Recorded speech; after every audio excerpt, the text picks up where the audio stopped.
News alert. Senator Ted Cruz has been speaking for 7 hours and 19 minutes, vowing to speak until he can no longer stand. And you are looking live at the U.S. Senate floor where Senator Cruz and his supporters are talking in favor of defunding Obamacare. Now, they're trying to block a House-passed bill that would avoid a government shutdown. It would also defund Obamacare, but Democrats planning to cut that part out. And in just hours, the U.S. Senate will vote on the bill. Senator David Vitter joins us. Good evening, sir. Good evening. Good to be with you, Greta. Good to have you here. So are you Team Cruz on this or not? Yeah, I'm voting against cloture tomorrow and the ultimate cloture vote, which will be in a few days. So how many votes do you have? Do you have enough votes to make this happen? Probably not. I have no idea. I don't have any vote count right now, so we'll see. I do think this debate matters, and it can be making a difference, but I don't know exactly what the vote count is. Okay. Well, let's explain this whole thing, because it's not technically a filibuster, because there is going to be a vote. It's not going to prevent a vote, right? Yeah, there are several votes scheduled for this week. Probably the most significant is the cloture vote on the bill, which will be in a few days. And so the point of doing this, I guess, is twofold for Senator Cruz. One is to keep a promise, and the other is to make a statement, because everybody's obviously watching us. Yeah, Obamacare is a big deal. October 1st is when a lot of it really kicks in, so the country is watching, and a lot of folks think once it gets into law and starts to put down roots, it's going to be more difficult to disrupt. What are your colleagues saying? I mean, within the Republican Party up there. There's a huge debate all across the spectrum. There's a big debate. And saying what? Oh, I mean, you've heard the debate saying it's a good idea, saying it's a bad idea. We have these discussions on an ongoing basis. And so, but I mean, essentially, is it seen as the Republicans in the end on this, and are going to lose this one because you're not going to? I mean, your team is not going to win what you're trying to do tomorrow, and then this bill is going to get stripped of defunding and go back to the House. It's hard to win anything in the Harry Reid Senate. That's just a fundamental problem of life where we work.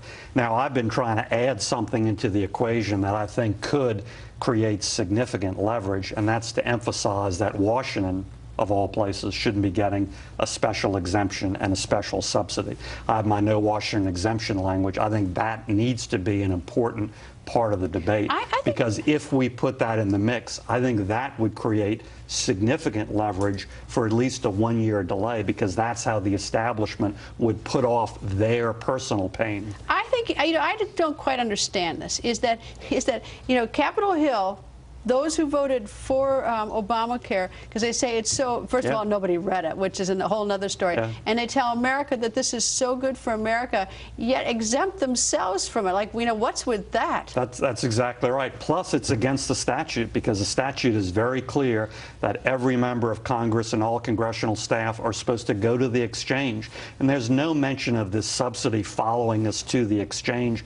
That's not in the statute. That's just made up out of thin air by the Obama administration at the behest of Harry Reid and others. All right, well, so this exemption on Capitol Hill covers Democrats and Republicans and their staff. Are Republicans and their staff, I assume, they're going to take advantage of the exemption anyway, even though it's something they may not agree with?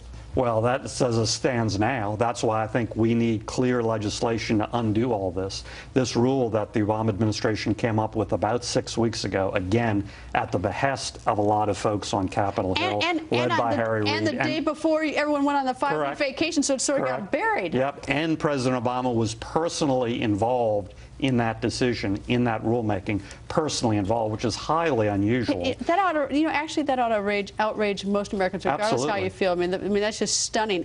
In fact, let me tell you, that amendment that you have, I don't know what's up with Senate Majority Leader Harry Reid, but is that whenever anyone disagrees with him, he calls you an anarchist, or he really goes after you personally. He said that the only reason that you're doing this is because you're trying to get elected governor of Louisiana. So he didn't like what you said. So instead of saying that you're dead wrong, wrong on the policy, he goes for your throat. He's constantly changing the subject.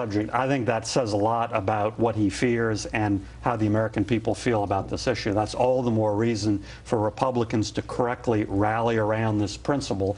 To me, it's the first principle of democracy, that what's good for America is certainly good for Washington. We should be treated exactly the same. And in fact, I want to remind the viewers, if you think that Capitol Hill should be subject to Obamacare, they've exempted themselves, call your senator, call your members of Congress tomorrow and tell them if it's so good for everybody, it ought to be good for them. Anyway, Absolutely. Senator, thank you, sir.